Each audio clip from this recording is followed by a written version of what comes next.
Alright, what is going on, you guys? It's your boy Assassin back at it again, and today, today we are going to be discussing the state of Destiny 2. I am sending out a trigger warning right now. If you are easily upset, if you do not want to hear negative opinions on this game and constructive feedback, this is not video for you. Please click away now. You have been warned. So, I want to preface this all by saying I am a Destiny Alpha player. I have been playing this franchise since the Alpha, played through the Beta, played through D1 and all of its expansions, D2 and all of its expansions. I have walked away only once, and it was during the Curse of Osiris. I beat all of the content, got all the weapons within about 3 weeks, and walked away until Warmind came. But other than that, I have never walked away from this game. My stats for the last year showed that in 2019 I put in over 1,850 hours into this game. So I am definitely a hardcore player. I am definitely a veteran, and I think I am very well qualified to speak on the state of this game. Now, with all that out of the way, it's probably not going to surprise you to know that I think Destiny is in a terrible place right now. This season pass structure is abysmal. It is, I think, quite possibly the worst decision that Bungie has ever made with regards to the structure of this game and how content is deployed. And I am going to make an argument for that. This is going to be a long video. I have a lot of stuff that I've needed to get off my chest pretty much since Shadowkeep come out. And I'm going to get it all off my chest now. So strap in, buckle up, because we're going to be in for a long one. So I'm going to start off by talking about a video that was put out by a relatively well-known YouTuber that covers Destiny content. His name is Joker. Darkside Royalty Lore is his channel. And the video I'm going to reference is actually 3 months old. He put this video out just after Shadowkeep came out. Title of the video is Vex Offensive Disposable by Design. I'm just gonna put out some quotes that he said during this video, and I want you to keep these quotes in mind as I go through this rant. So the first one. Vex Offensive will likely fly under the radar of most people right now, given that it's not the main piece of content in Shadowkeep and Season of the Undying, but if this is the level of quality and content we can expect with Season of Dawn and seasons after, to be this lackluster and disposable, mark my words, Destiny has dark days ahead. Second quote. Vex Offensive could have been so much more if Bungie didn't plan on getting rid of it. Third quote. There is no point to playing Vex Offensive. The weapons and armor are meh, and will be gone in 3 months anyway, so why bother playing? This is a sentiment more and more of the fan base will come around to as the year goes on, and people start feeling like they are throwing money away. And the last quote, one of the main one that I'm going to refer to is, why would you put time and effort into disposable content to make it amazing when it's going to be thrown away in 3 months and no one will remember it? I think these quotes are very telling. At the time that he put this video out, he had a lot of disclaimers in his video that, maybe Season of the Undying was the way it was because it came out with Shadowkeep, and obviously you're going to devote most of your resources to the large content drop like Shadowkeep. And so he was still at least holding out hope that, he could be proven wrong, and these quotes could not come to fruition. However, I think now we have seen Season of Dawn, And yeah, he called it. He called it 100%. Season of Dawn is nothing but disposable, lackluster, repetitive, banal content. The state of the Crucible and the state of PvP is absolute garbage. Skill-based matchmaking is an abysmal failure. There is no redeeming quality to it. It does not achieve balance. It does not achieve fun. So what exactly is the point of it? It does nothing except make the game unenjoyable and a slog every time you try to go into PvP. And what's, just while I'm on the topic of PvP, what's so much more frustrating about it than anything is, this is Bungie that we're talking about. Bungie has done this before. They got it right a decade ago with Halo. This is not a new concept. They're not feeling their way through uncharted waters and, you know, some new territory that they've never gone up. You already did this correctly in Halo 2 and Halo 3 with the way that you gave players the choice. You had all of these different toggles, you had all of these different playlists, so you could choose what kind of game mode you want to play, what type of players you want to play against. Do you want to play in a ranked playlist with people on your same skill level and at your rank? Do you want to just go and have fun and use a meme loadout? Well, in this game it would be a meme loadout, and just go have fun and just play with your friends online for some relief. There are a lot of people in the community. I'm going to go over several different content creators who have put out recent videos on the state of the game. Players like Astacross, who he is a PvP guy. That is what he does. That's what he covers. He is honestly one of my go-to PvP and state of the game people.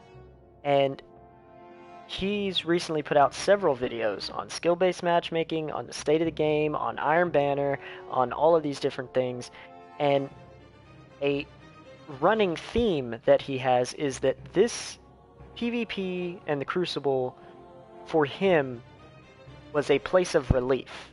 It was a place to go and just have fun, just relax.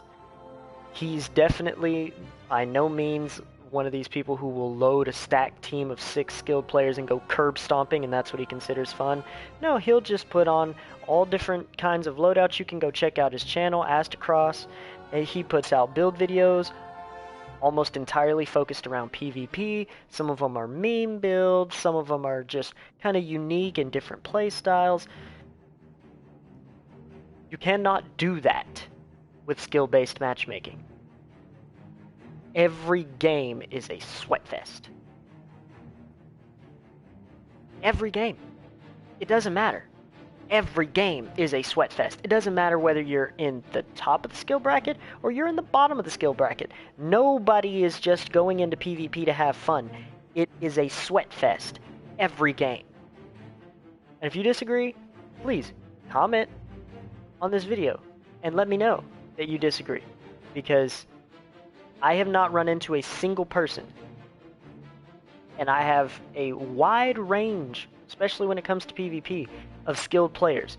I have some top 1%ers, I know a couple unbrokens, I've got some people who have never even gone into comp until last season. No one is enjoying this.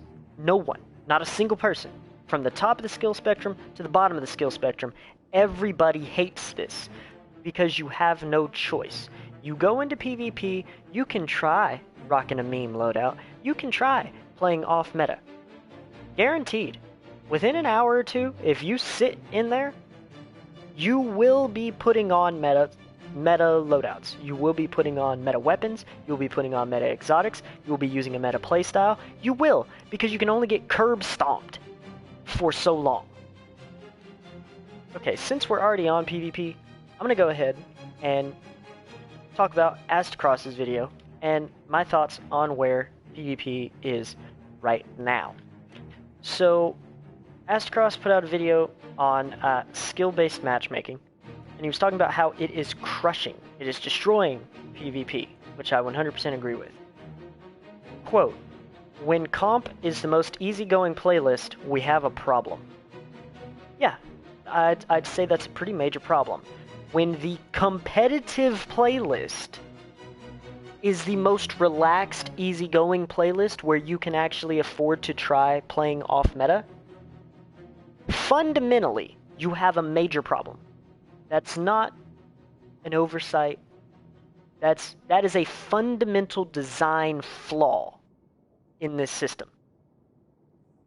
He goes on to say one of the major issues behind this is no loot incentive, which I agree with. As you guys can see, if you scroll back through my channel, I am an end-game, raid, PvE focused player.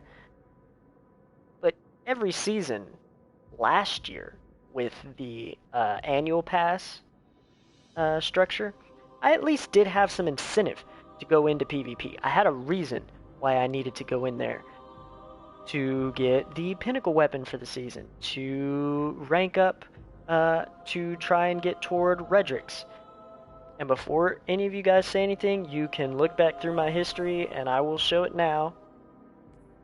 I do have, the pinnacle PvP weapons. I've got Mountaintop, I have Luna's Howl, I don't have it on me. But I have Luna's Howl, I have Recluse, so I would go in there, and I would at least have something to chase. Even though I am not a PvP-focused person. I have absolutely no incentive to go into PvP this season. And I can imagine how terrible, that's putting salt in the wound. That is insult to injury for the PvP player base. Not only do they not have incentive to go in there, it's not even fun anymore. It's just sweat on sweat on sweat on sweat, game after game. Now, a thing that he didn't talk about, but one of the issues I have with skill-based matchmaking is there is no metric for improvement anymore. There is no metric there's no way to tell if you're actually getting better or not. Because, by design, skill-based matchmaking is going to match you against evenly skilled players. So let's say you go in there and it thinks you're a lower skilled player, right? It's going to match you against lower skilled players, and it's going to be a sweat fest for you. But let's say playing against those players, you start getting better. Well, the game is going to recognize that you are starting to get better, and it's going to start matching you against better people. If you get matched against better people, you're not going to do better. You may be playing better, you may be playing way better. You may have gone from like a bottom tier player to a top tier player. You know what indication you are going to have of that? Zero, because you are being matched against people who are of the same skill as you. When you improve, you get matched against better players. So all indications or sense of improvement are completely gone under skill-based matchmaking. With the matchmaking system that we have had prior to this season, prior to the implementation of skill-based matchmaking, if you started getting better, you could see it. I know I saw it when I went to chase Luna's Howl. I went into comp, spent a few hours, several hours over the course of a couple of days in comp, just grinding out competitive, trying to get to Luna's Howl. But then every once in a while, I needed to take a break, because it's a slog. Or it was. Now it's the most easygoing playlist, but distraction.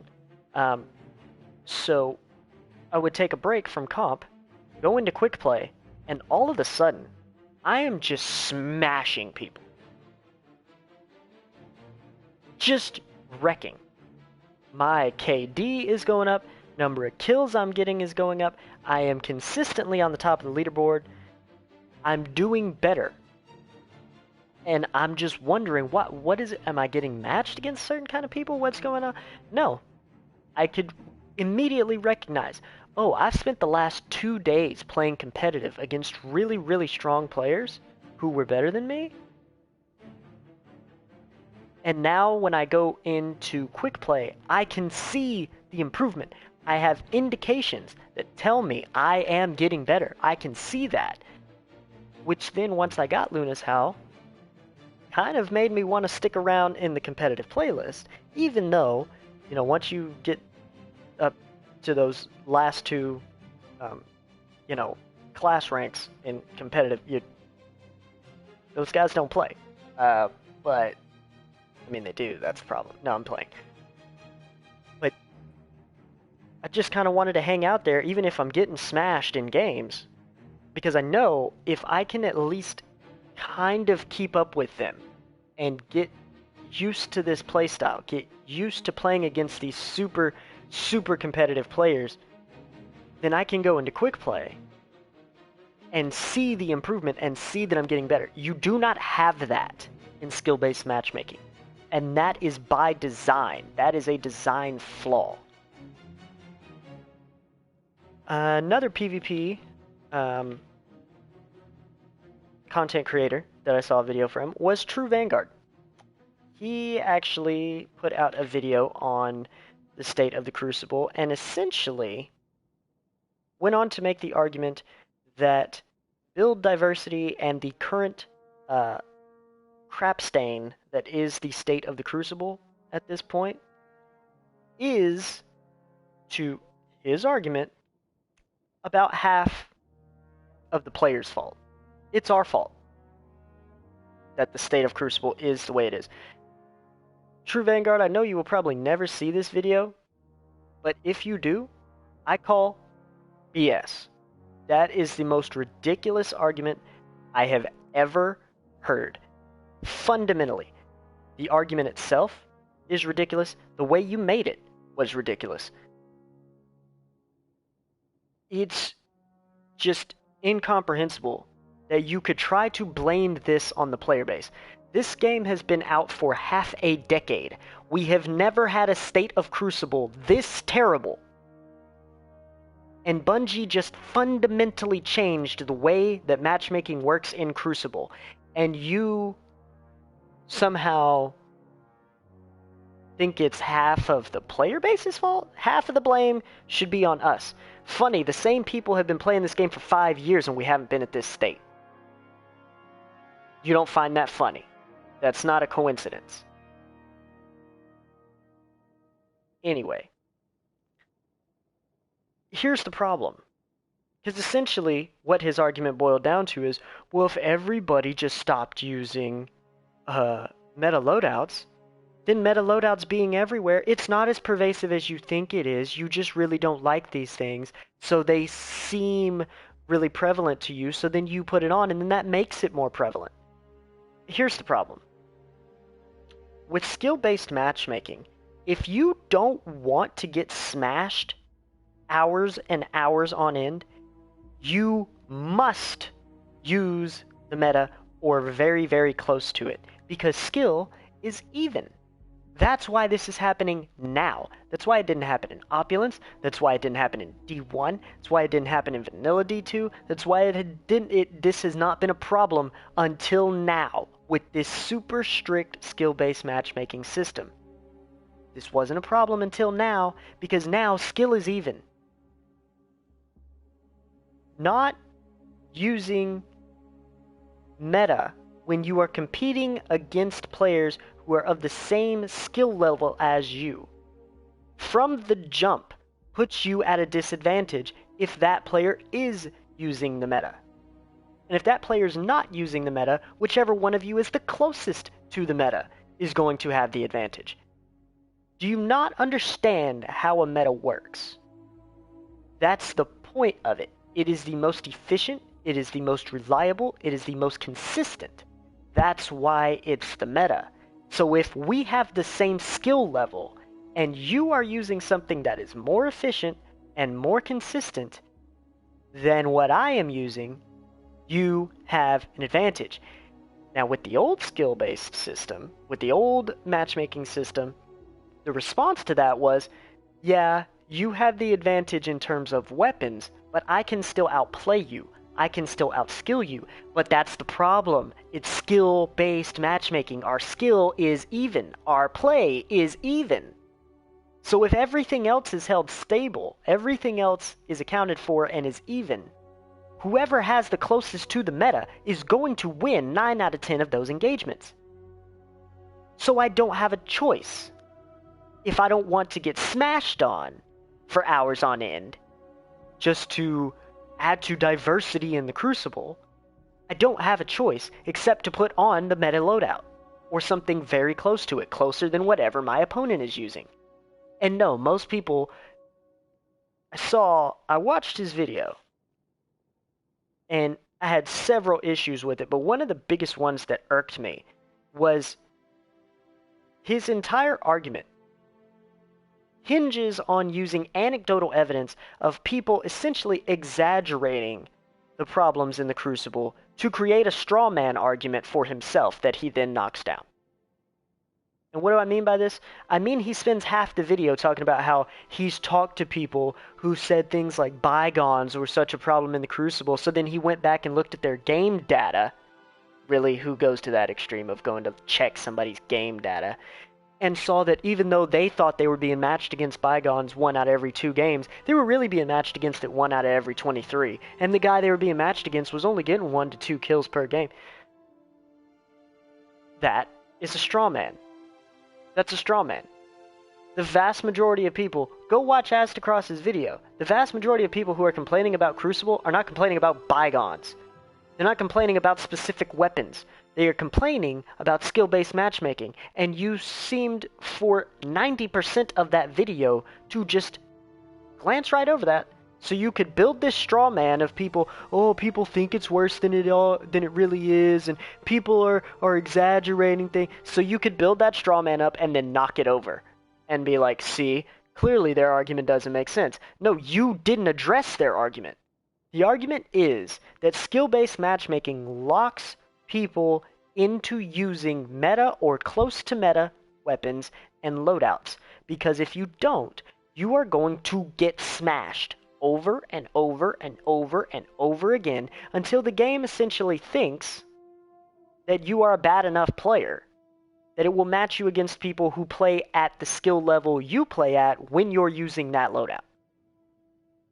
And then if you just so happen to get sick of using that loadout or want to try something else, like, the game would have to be constantly adjusting, and if you ever put on a meta loadout, you're going to smash for the next, 5 games. You are going to steamroll whoever you're playing against.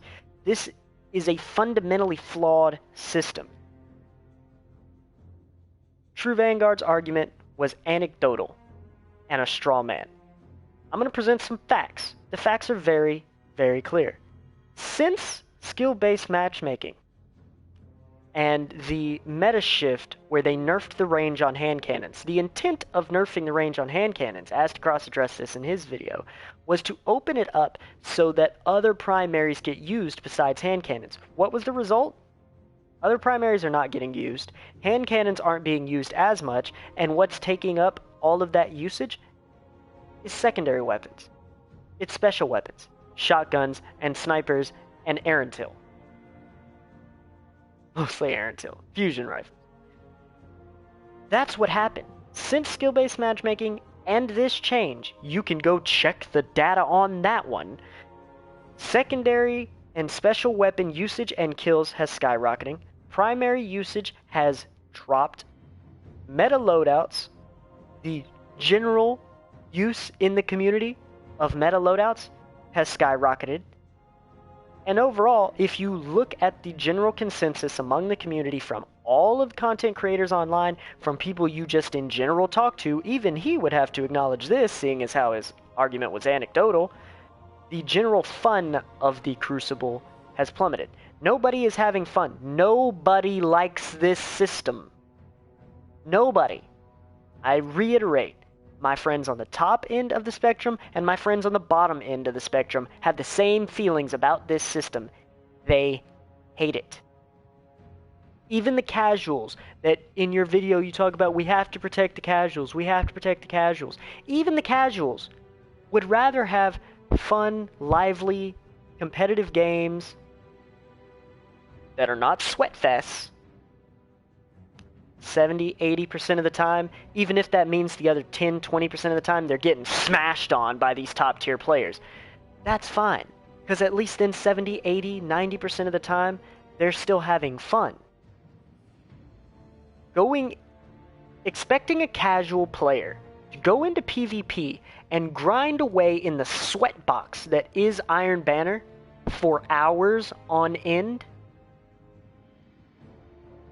what part of that do you think is fun to them?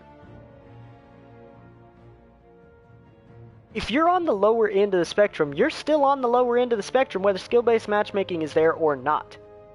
And if you're on the lower end and you're playing lower end people who have the same skill as you have the same problem that the people at the top end of the spectrum do. You still need to use something that is closest to the meta that you possibly can, because if skill is held even, if they're using the meta and you are not, you're going to lose 9 times out of 10. That's how it works. Skill-based matchmaking has eliminated the option for you to outskill, outmaneuver, and outplay your opponent. That's why it's flawed. You did not even address this argument. You spent 90% of the video making a straw man and then knocking it over, True Vanguard. On top of that, there's another issue that I have with what you said from the start of the video. You said that casuals are the life force of the game. This is both false and dangerous. I only need to say one thing to prove my point. D2 Vanilla. Enough said. Do I really need to explain this? D2 Vanilla was one of, if not the worst places that Destiny as a franchise has ever been, and it was also the point at which this game was the most tailored to a casual audience. The game was designed in its vanilla state for the casuals. And what happened? You tell me. What happened? The player base bottomed out. The game was empty. Every other video on this game, Destiny 2 is dead. Destiny 2 is dead. It's only been out a month, and it's already dead. D2 Vanilla was tailored to the casuals. It was an absolute abysmal failure. Absolute failure.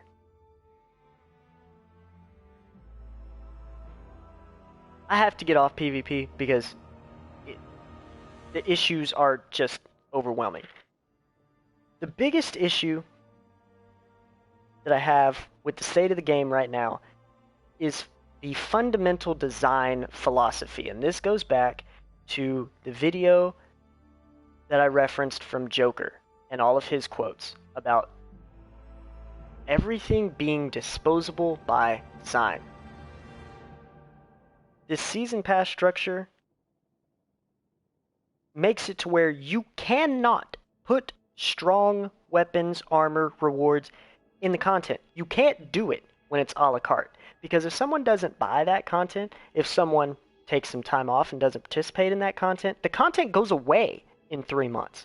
So if you put something that's strong in there, you put something that's actually going to be the new meta in this content, and somebody, for whatever reason, financial issues, maybe they are going on a trip, maybe they're out of the country visiting family, whatever the issue is, maybe they just didn't like the look of the season up front, so they didn't buy it, whatever it is, they just miss out on that.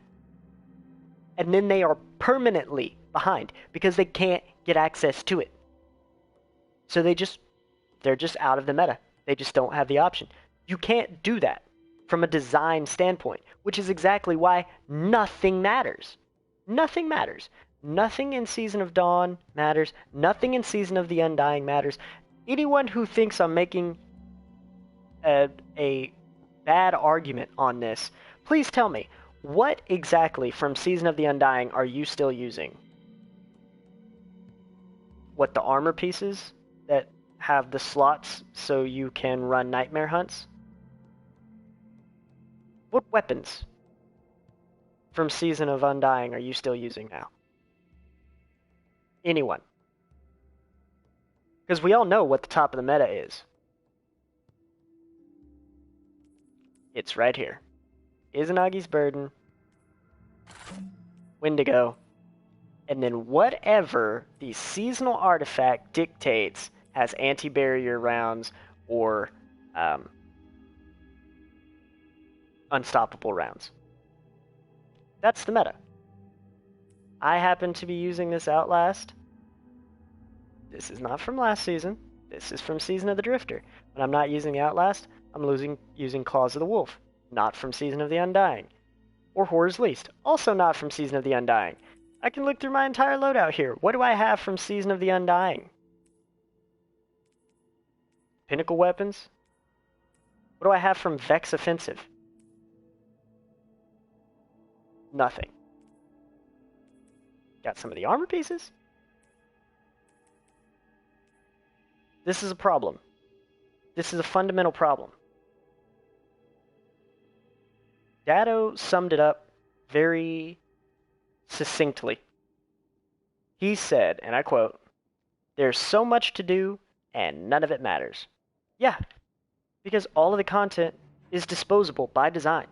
Why would I chase anything in the sundial? Why would I grind the sundial out to get a god roll of anything in there? Even though I've managed to do it for several things, why does it matter? Why? Because, oh, well, the sidearm's really good. First of all, sidearms are only the meta this season. It's going to change next season. Second of all, why? I've got this last hope with Feeding Frenzy and multi-kill clip that I did not get out of the sundial. Why do I need something else? What's better than this? Right, nothing. Oh, well, the rocket launcher. I have Mountaintop. What's better than this? Right, nothing. The fusion rifle, yeah. Is it better than Aaron's Hill? No? Then I don't care. And that is by design. That's how this is designed. That's what this content is designed to be. Disposable. So I'll just ask that again. Undying, Season of the Undying weapons that are best in class. Season of Dawn weapons, best in class. None. And none. An ever-shifting meta. This is what I found funny. I don't know how Bungie managed to get this so wrong. An ever-shifting meta is bad for this game. I know there's a lot of people who would say, oh, it incentivizes you to use different playstyles and try different things and blah, blah, blah, blah. The way it's implemented in disposable by design content is bad. And here's why. Because it means you can never optimize your loadout. Like I was saying about the sidearm before. You can never optimize your loadout because, yeah, I have one of the best sidearms in the game right now. But next season, sidearms will not be the meta. So it doesn't matter. You're always playing catch-up. Unless you're going into in-game activities, in which case, this is the other half of the coin, and this is why it's so... I don't know how they did this. The in-game loadout is exactly the same. This was the in-game loadout before Shadowkeep. This is the in-game loadout in Season of Undying. This is the in-game loadout in Season of Dawn. And even without having any idea of what next season is going to bring or what is going to be in the artifact or the artifact mods for next season, I can already tell you this will be the meta loadout for in-game next season as well. Because it's disposable by design. They're not going to put anything stronger than this into next season. So why does it matter? Why would you play? So this ever-shifting meta, when it's disposable by design, simultaneously, you can never optimize your loadout for the casuals because they're always going to be playing catch-up. Yet, nothing matters and nothing ever changes for an end-game build for the hardcore. You've got it exactly backwards. The hardcore players are the ones who wouldn't mind an ever-changing meta and things and always shaking up what is the strongest in end-game content, in the raid, in dungeons, in the nightmare hunts and master difficulty nightfalls. they wouldn't mind changing the meta in that. But casuals, they already have a hard time grinding enough to get what they need to do some of the more difficult content, but not even necessarily in-game. Because I hear all the time, oh, well, only 10% of the community does raids. Yeah, because that's an in-game activity. You would want to keep the sub-in-game, the normal content, you would want the loadouts for that to stay fairly well consistent, so that when casuals get a loadout that they like and that's good, they can keep it from season to season. That makes sense. And then you would want the in-game builds to be changing so that people are rocking different loadouts and trying different things and getting more and more efficient in the raid and in the dungeons and in all the things that I mentioned earlier in Nightfalls. Yet somehow Bungie managed to get this exactly backwards. Exactly backwards. I don't know how you do that. Another issue with season pass structure, and again, I referenced that thing I just said a second ago, only 10% of the community does raids. Well, it's a problem that there's no raid or raid-like activity with these seasons. That's a problem. Oh, you think there should be a raid every... There has been. That's the issue. That is the issue. There has been. People say, no, there hasn't. No. I told you, I am an alpha player. Every single time we have gotten a DLC, we have had a raid or raid-like activity. I'll go through them all. D1 Vanilla, we had Vault of Glass. The Dark Below, we had Crota's End. House of Wolves, we had Prison of Elders. The Taken King, obviously King's Fall. Rise of Iron, we had the one with the spider. I always forget the name of that one. D2 Vanilla, obviously we had Leviathan. Curse of Osiris, we got Eater of Worlds.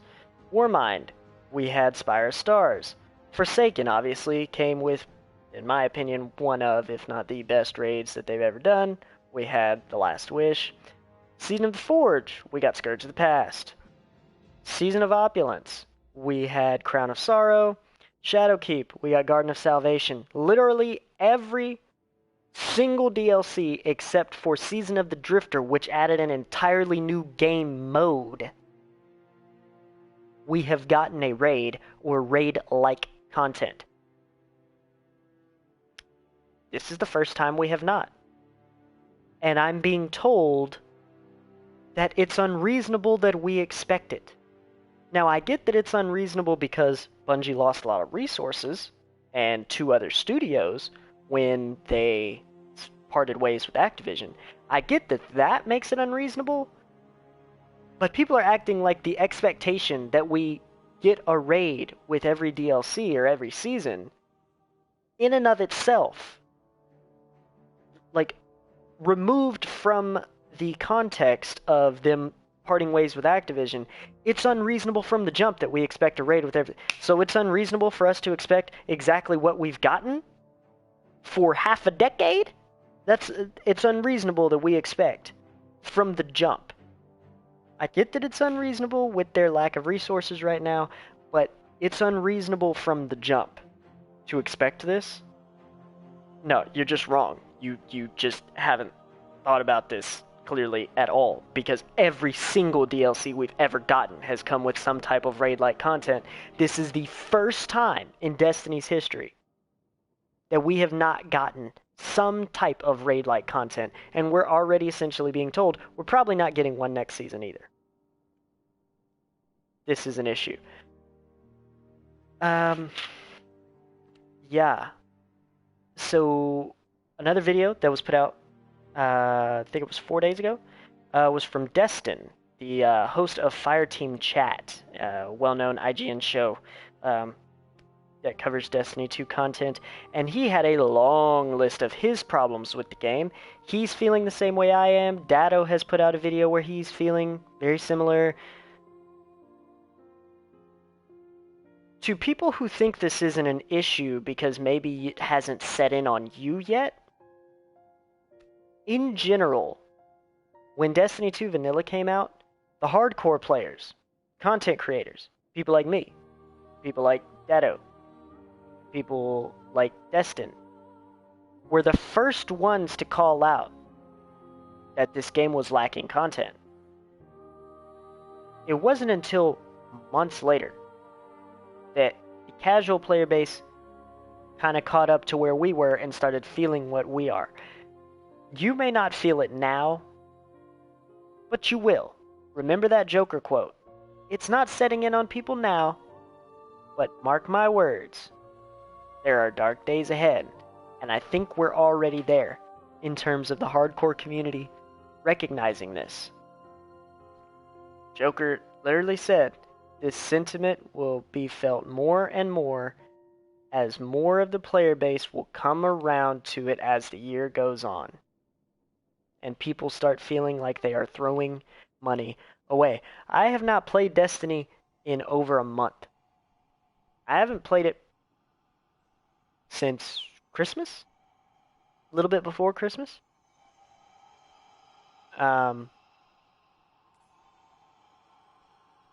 I'm 960. I'm actually 969. I don't have my highest level gear on.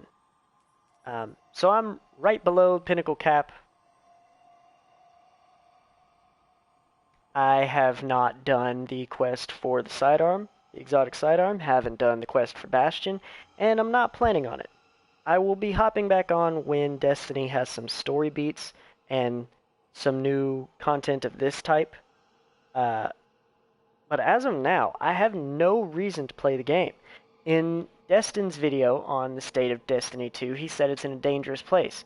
He said, quote, there's no reason to play. And he was saying this in reference to the level incentive, which I was just talking about. What does it matter?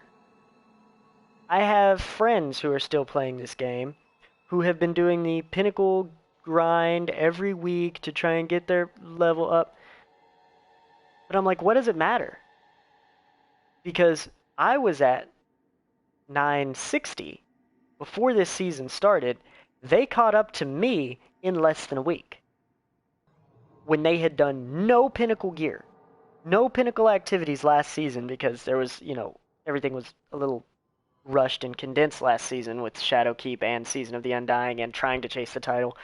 So they didn't do any pinnacle gear, pinnacle activities last season. They were at 950. I was at 960. They caught me within a week. So I was doing my pinnacle grinding, and then it just kind of occurred to me, what does it matter? I'm already ahead of the powerful cap. When next season starts, I'm essentially going to be at the powerful cap. And what that does is it just invalidates all of the work. My friends who will be undoubtedly at 970 when the season starts next year, I'm going to catch them within the first hour, just off of the blue drops that I get while I do whatever campaign stuff we're doing. Destin said the same thing, that he will be at the powerful cap day one. So while my friends have spent the last 3 months grinding away to get to this level, I will get there within an hour after I haven't touched the game in 2 months. That's a problem. That's a flaw that de-incentivizes light level. On top of that, the artifact de-incentivizes light level.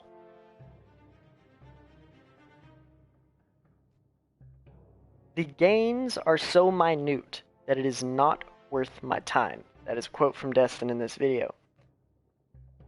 Artifact progression is fundamentally flawed.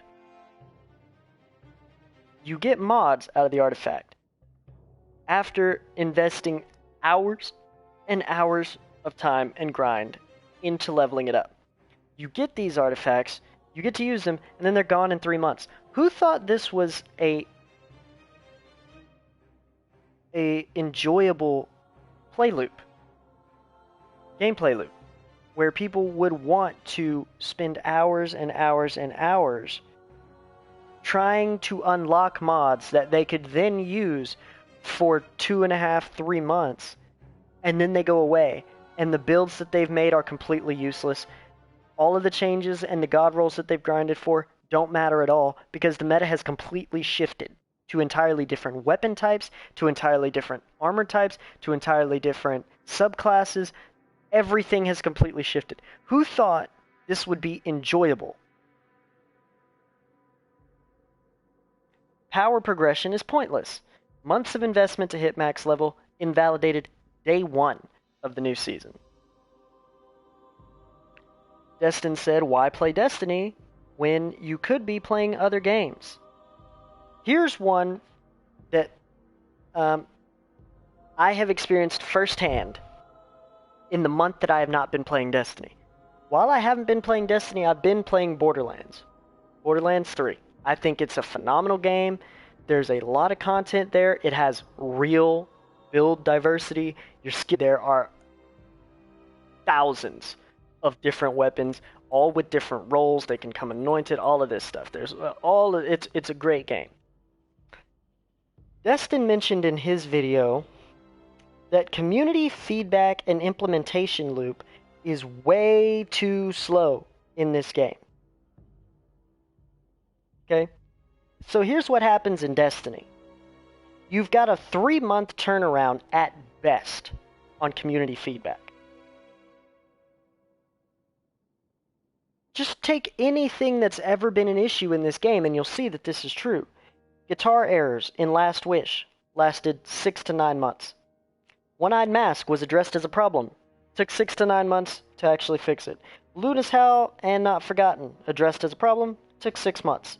Telesto, which has never-ending bugs every time they update something in this game, takes at least 6 weeks for it to be addressed. I mean, the list goes on. Lord of Wolves, Prometheus Lens, Shotguns, Erentil, Wish Ender Bow, Snipers, Spare Rations, Dust Rock Blues. Just, I could go on and on and on. But let there be a bug that are giving people more silver in the Eververse than intended, patched immediately.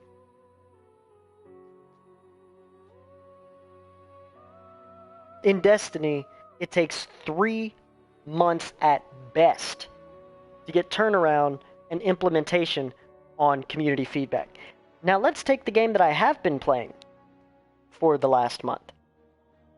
Now remember, Borderlands 3 is still relatively new. It's only been out since September.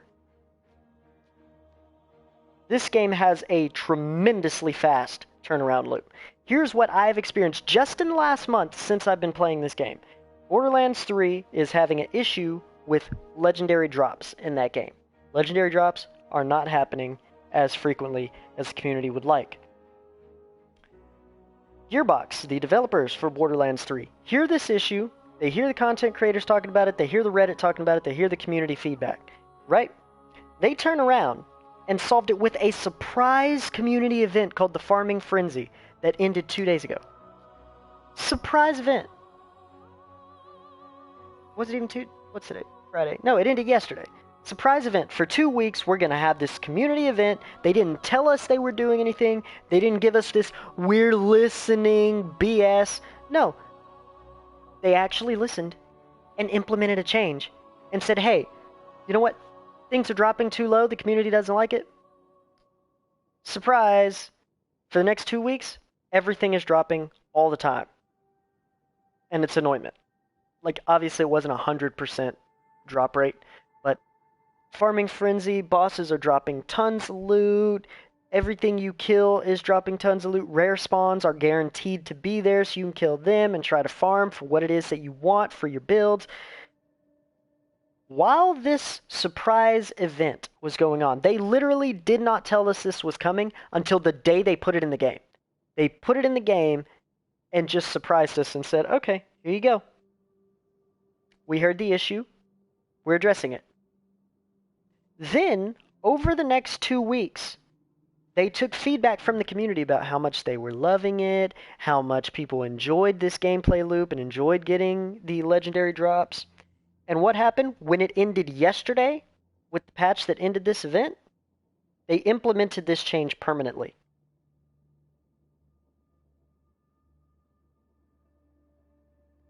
This has happened in just 1 month. That's not to mention any of the other changes that they've made in this game. Just look at the difference. 1 month is all it took for Gearbox to hear community feedback, and I don't even know that it took that long, but that's just how long I've been playing it. 1 month to hear community feedback, implement a temporary change out in the wild to test it, listen to community feedback on said change, and then implement a permanent solution to the problem. 1 month. Destiny took 6 months to stop guitar errors that were keeping people from completing the triumph and getting the title for Last Wish. Took 6 months to address One-Eyed Mask. 6 months to address Luna's Howl and Nightfall and Not Forgotten. 6 weeks just to address a bug in Telesto. This is a problem. These are all massive, massive problems. Now we're going to go into one that, of course, streamers and content creators aren't going to like, but I don't care. This whole community event disaster that just happened for the Bastion, this event was not made for the community. That's laughable. This event was made for content creators and streamers only. That's who this event was made for. 98 to 99% of the community could not even participate in this event because you needed to know where to submit screenshots. You needed to have access to the server so that you could see what other people were doing and submit your contributions to this. The average player had absolutely no way to contribute. Casual players were completely unaware that anything was even happening. The casual players who don't follow Destiny YouTubers, don't follow the Reddit, don't follow the TWAB, don't follow any of these things, they didn't even know anything was happening in the game. Much less be able to freaking contribute to it. What it resulted in was 98 to 99% of the community just sat back, stuck sitting on their hands for days, waiting on the streamers and the 1% of the community who could actually participate to figure out what was going on and solve the problem and solve the puzzle. That is not a community event. That is not enjoyable. That is not for anyone except content creators and streamers to try and generate hype for this game that they know the player base numbers are falling. And the reward, hot garbage. I'm sorry. I'm sorry if you like Bastion. I'm sorry, but it's hot garbage. That was literally on the roadmap. Our reward for them spending a week to get this was early access to a roadmap planned weapon. And all of the work they did was immediately invalidated on the next reset because Saint 14 was just handing the quest out.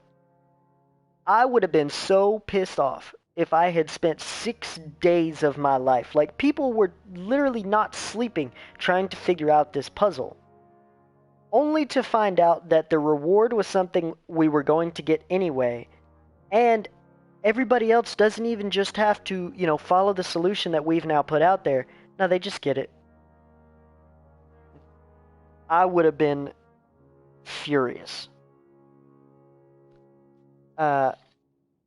Yeah, there's just so many problems with this game that I've been in here almost an hour ranting about this, and I still have way more to go. Let's talk about Say No to Rage. Say No to Rage a few days ago put out a video on Season Pass versus DLC structure. His entire argument hinges on him specifically defining DLC as meaning exactly what he says it means. And to be flat honest, Lono, you're just wrong. DLC literally stands for downloadable content. If I pay for it and download it, it is DLC. End of story. That's what it means. That's what DLC means. I paid for it, I downloaded it, it's an addition to the game, it is DLC. You know, when you go on PlayStation Store, since I'm on PlayStation, and you try to look this up, It's under DLC. That's what this season pass is under. That's what it's classified as. It is a game add-on. It is DLC. You know what the Taken King is classified as? DLC. You know what Black Armory was classified as? DLC. It's all DLC. If it's added to the game and I paid for it, it's DLC. End of discussion. The season pass is DLC. We are not arguing against these little specific things he was talking about. We are arguing against this season pass structure. People are not saying, oh, we need to go back to DLC and this isn't DLC. No, this is DLC and the other structure was DLC too. They're both DLC.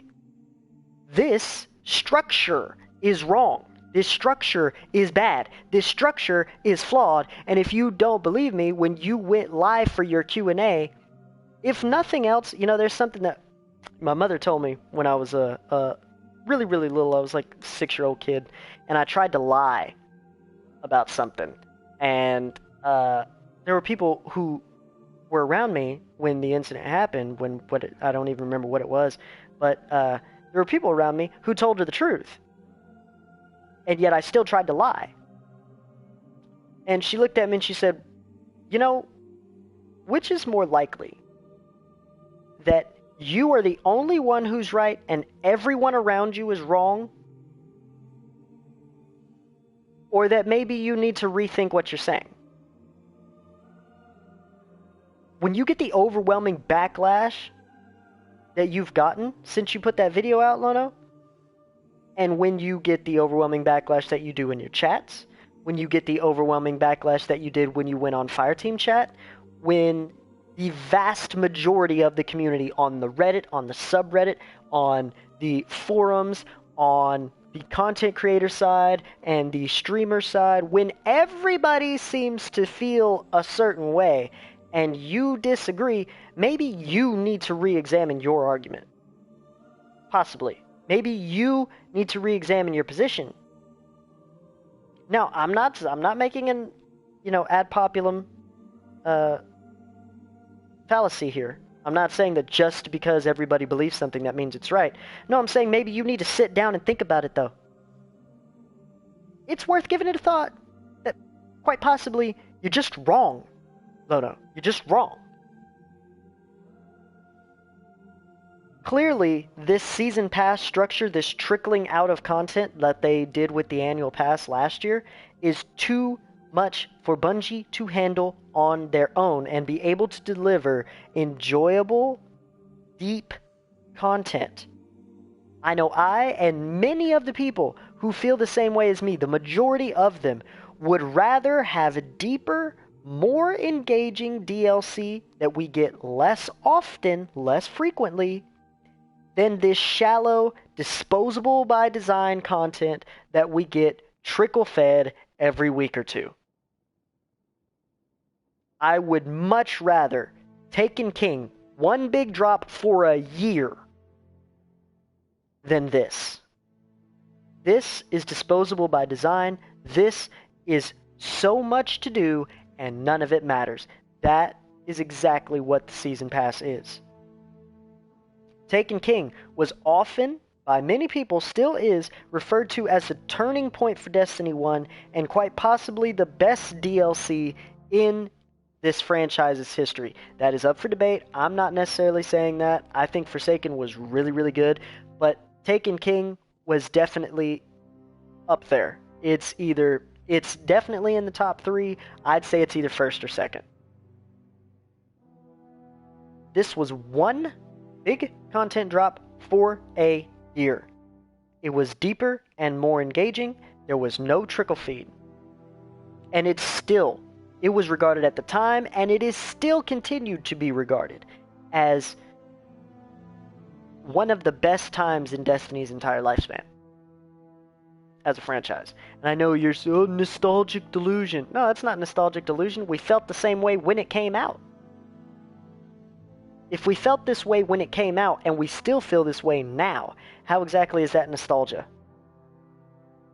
It's not. However, You say that right now the player base is thriving. Yet you reference no facts, you reference no numbers, no nothing. Let me tell you exactly what it looks like for the player base on Steam. Since you like to make arguments without giving data, let me give you some data. Because Destin went over it in his video, and funny, when you went on Fireteam chat, you didn't address it then either. The active player base peak numbers are in free fall on Steam. From November 4th, there was 134,000 active players.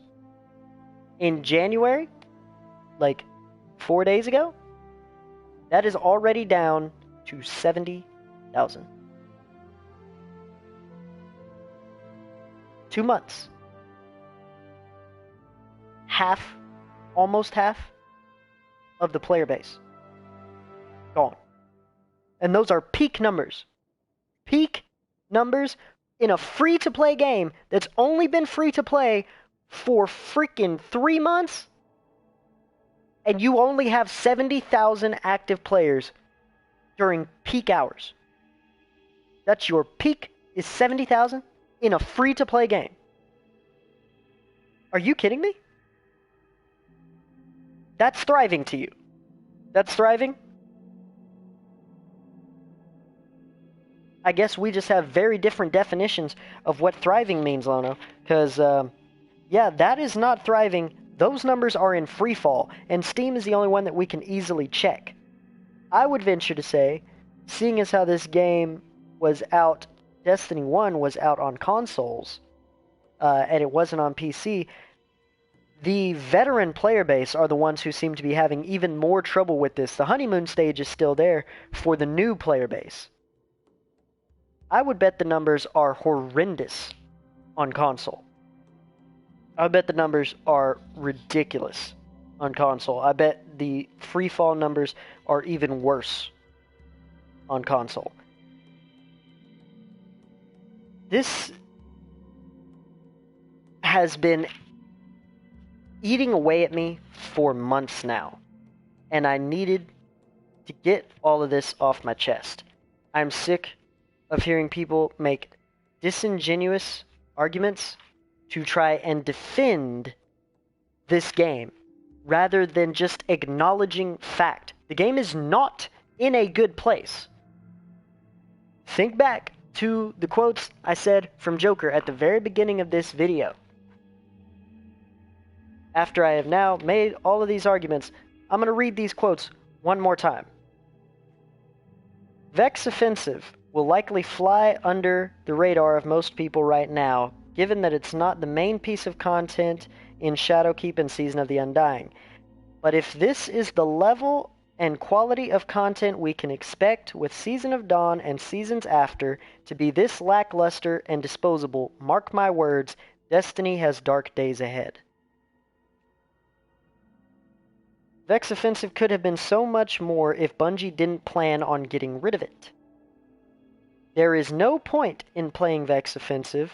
The weapons and armor are meh and will be gone in 3 months anyway, so why bother playing? This is a sentiment more and more of the fan base will come around to as the year goes on and people start feeling like they are throwing money away. Why would you put time and effort into disposable content to make it amazing when it's going to be thrown away in 3 months and no one will remember it? He's on point. He called it 3 months ago. And I agreed with him when he called it, but like I said, even in his video, he was willing to give Bungie the benefit of the doubt and let them prove him wrong with Season of Dawn, and all they have done with Season of Dawn is prove him exactly right. This content is disposable by design, and that is a fundamental flaw. Bungie lost resources. They cannot try to continue to keep up the same level of content output with a third or less of the resources that they had before. Step back, Bungie. Take your time, make Taken King style once, maybe twice a year instead of every 3 months. Maybe you could do every 6. Make it deep, make it engaging, make it meaningful, make it matter. And stop with this disposable by design garbage. That's what it is. It's some hot garbage. I am about to log out of Destiny 2, and I will be logging in to Borderlands 3, and I will not be logging back into Destiny 2 until either a substantial change comes in this game, or when the new story missions come out for Saint 14. Those will be the only things that I will be logging into this game for the foreseeable future. So if you are solely watching this channel for Destiny content, I apologize. But I am going to start streaming Borderlands. I'm going to be putting out some Borderlands 3 build videos. I'll be addressing the news when they do their weekly updates and any major changes in the game. There is a rare chest event going on right now in Borderlands 3, where if you have a Twitch account and you link it to the account that you get with Borderlands, that you get with Gearbox, if you link those two and you watch me on stream, when I open chests, you get the chance to get some of the items that I got out of the chest. So you don't even have to be playing the game. If you like to watch streamers at work, or whatever you're doing while you're cooking dinner, whatever you may be doing, you can just kind of silence the video, put it on, and if you watch me on stream while I'm farming these chests, you'll get some of the items. They'll be in your mailbox when you sign into the game. So yeah, it's a great event. It's a great game. I highly recommend it. And I will definitely be putting out more content on that game, and I'll be covering changes with Destiny, but an hour and 10-minute long rant video on the state of Destiny, I think clearly by this point you guys know I will not be back in Destiny until something substantial changes.